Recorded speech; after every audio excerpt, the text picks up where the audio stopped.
The sales contracts hung on the wall, like a constant mockery.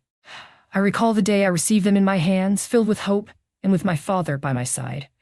But now they only serve to remind me of what I've lost. I sat facing the desk, the rental agreement between my fingers, trying to understand it down to the last detail.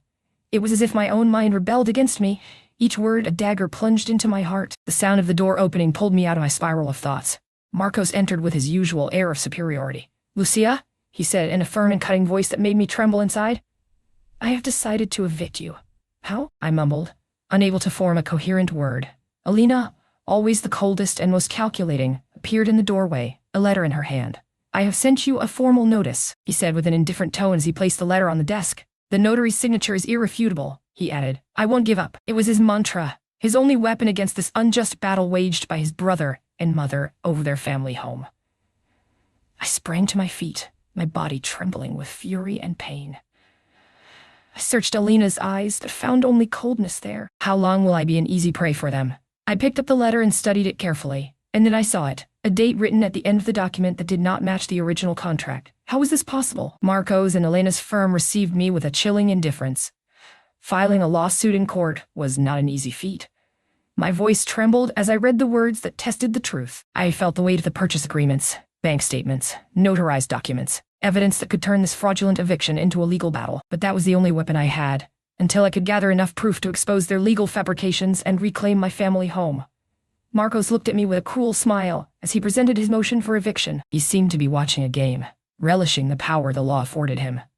"Lucia," he said in a sarcastic tone, "you should let this go before you lose everything." Elena nodded, her eyes cold and calculating. I wouldn't give up. That phrase, my mantra, echoed in my head like a refrain. The courtroom was cold and imposing. The judge, a stern man with a piercing gaze, listened to our arguments. I felt the weight of every word I spoke, every document I presented.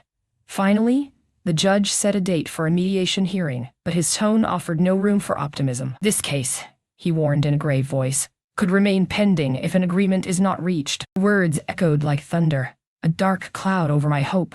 The sales contract lay on the desk in his office, a constant reminder of what my own family was stealing from me.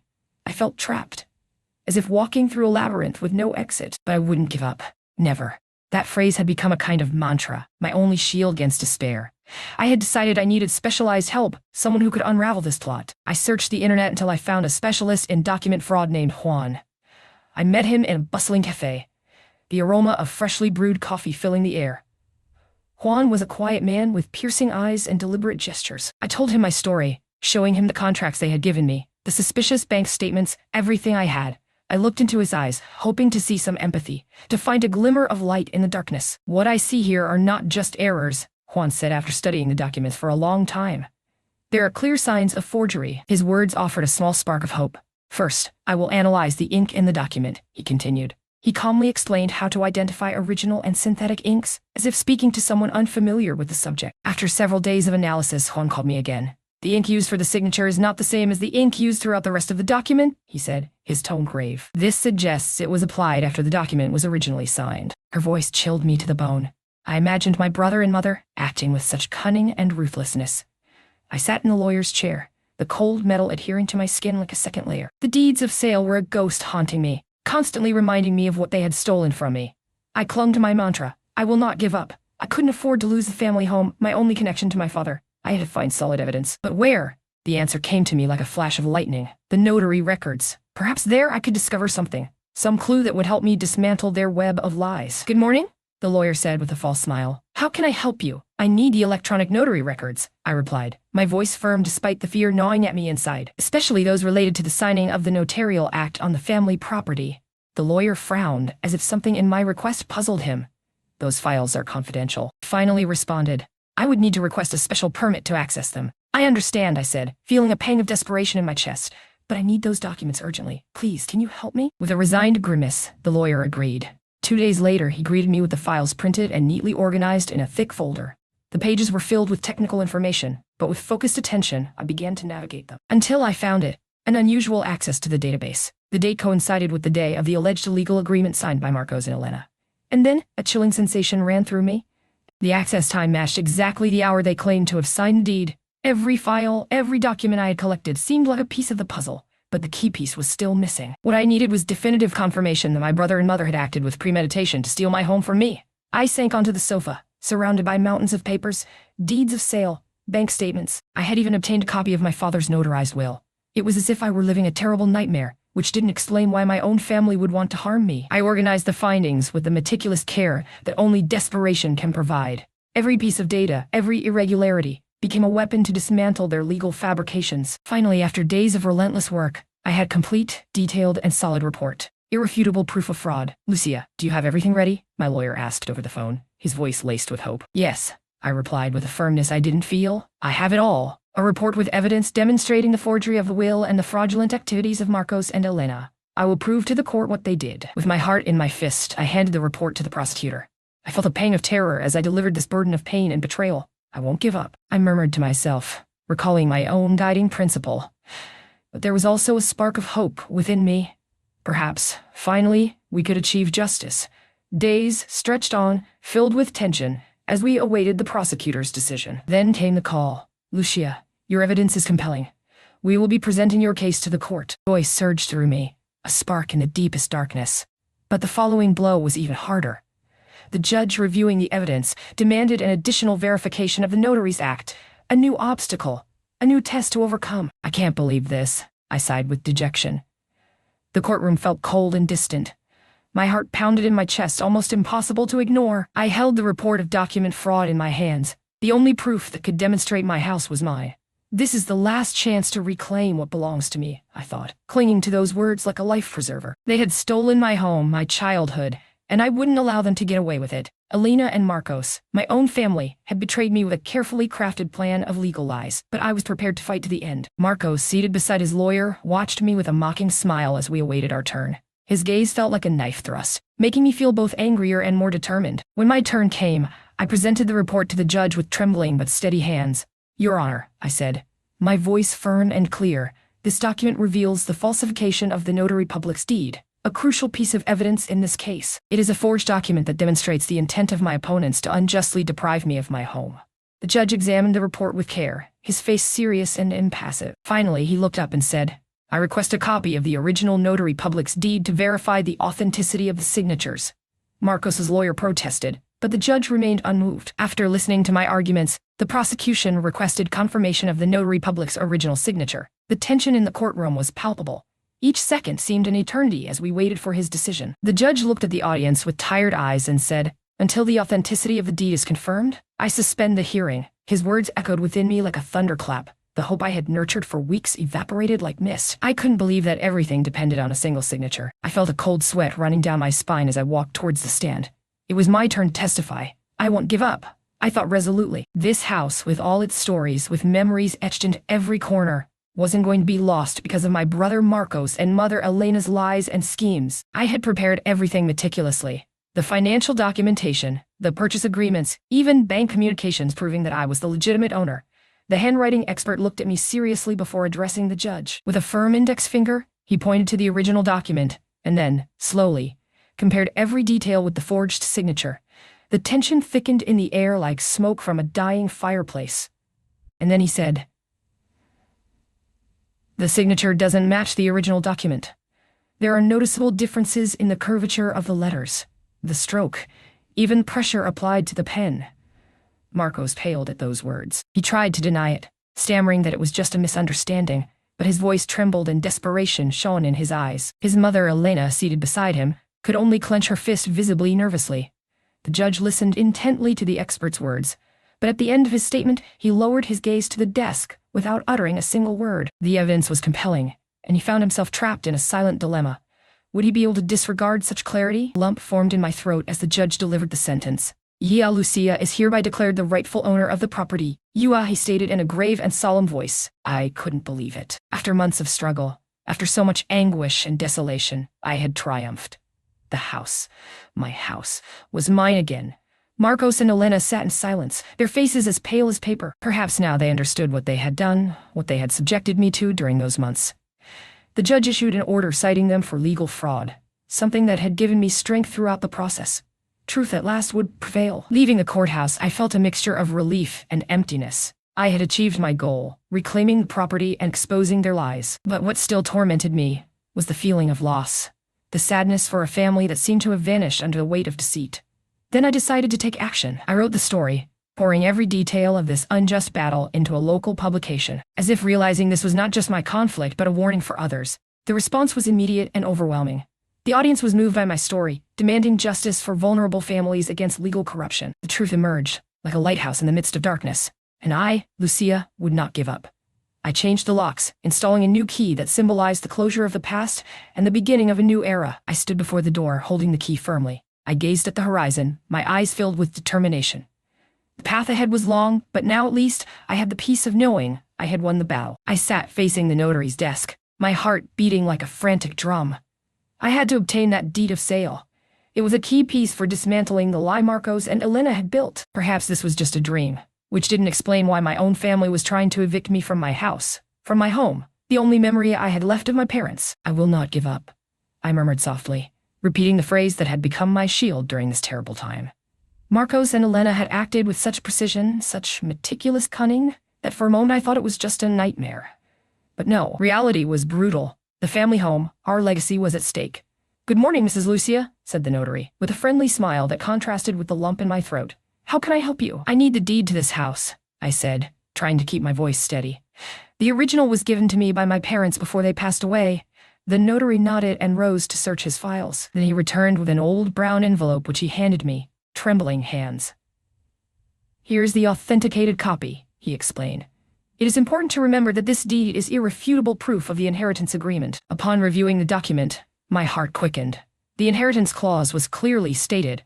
The property was mine. Then why? I began to ask, but fell silent upon seeing that the last signature was written in ink that seemed to have degraded over time. The notary approached and observed the writing carefully. "What I see here is peculiar," he said with a look of concern. "The ink has undergone considerable deterioration, making it difficult to identify the signature clearly." My mind churned like a turbulent sea. The purchase agreements, the banking communications, and the notarial record. What troubled me most was the thought that my own family might be behind this fraudulent eviction. I couldn't accept that Marcos and Elena would act in such a way. "I won't give up," I murmured to myself, clinging to that phrase like a life raft in the middle of a storm. Then I decided to take control. I entered the online bank office, opening each portal carefully as if it were a secret door to my financial past. I reviewed the statements with attention, looking for any clue that would reveal their lies. That's when I discovered it. An unexpected transfer to an unknown account from the family account. The amount was considerable, and the date coincided with the supposed lease agreement. A surge of fury ran through me. I couldn't let this go unchallenged. I had to find concrete evidence to expose their actions. We summoned an accountant specialized in banking fraud, an imposing figure with round glasses and a sharp gaze. He delved into the statements with the same determination as I did. "Lucia," he said after carefully reviewing every detail, "this transfer coincides exactly with the date of the lease agreement." Her voice lingered in the air, leaving me with a lump in my throat and a terrifying certainty. I had to find irrefutable proof of what was happening. What Marcos and Elena were doing was so brazen, so cruel. I wouldn't give up, not as long as I had a shred of that beloved family home. The house where I grew up, where my parents built their dreams. Now, it seemed poised to be snatched away by the greed of my own family. "Lucy," I said softly, looking at my reflection in the mirror, "we have to find a way to stop them." I approached the building manager, a man with tired eyes and perpetually trembling hands.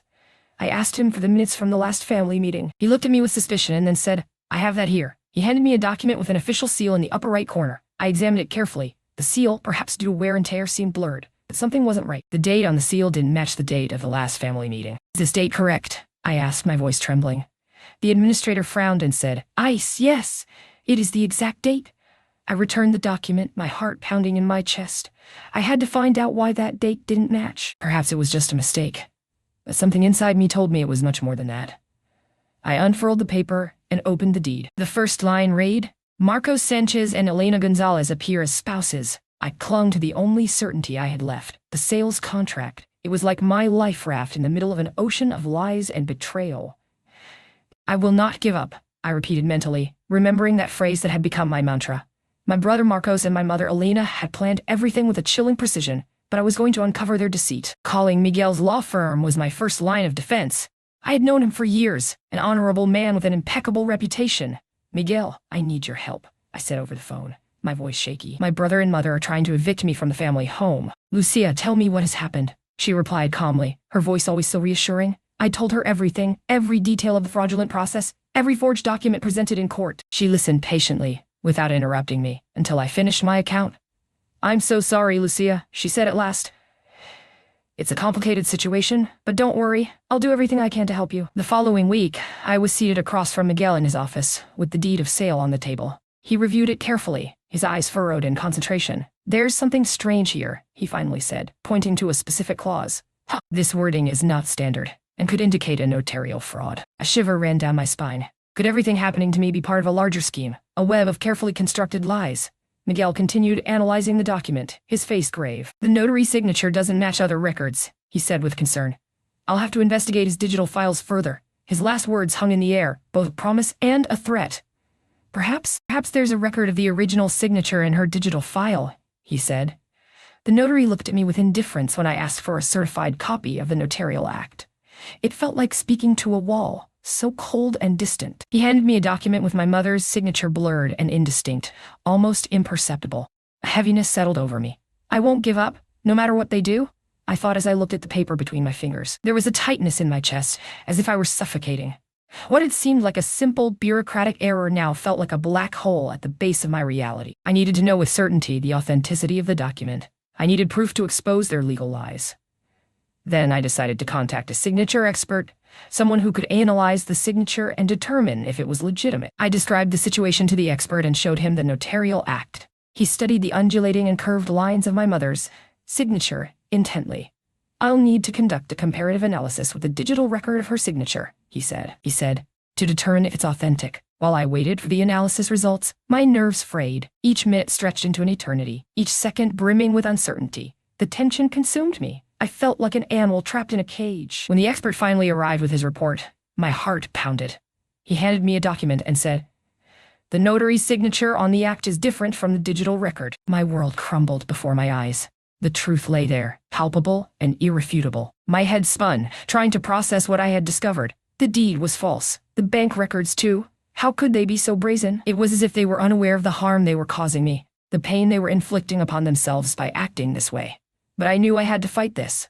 I would not surrender. This house is mine, a memory of my father, and I wouldn't allow Marcos and Elena to keep it. I needed to find evidence, something concrete, that I could use in court. I began by reviewing building security recordings. It was difficult to concentrate. Every image reminded me of my father, of the good times we had there. Then, I saw Marcos entering the office where the deed was signed.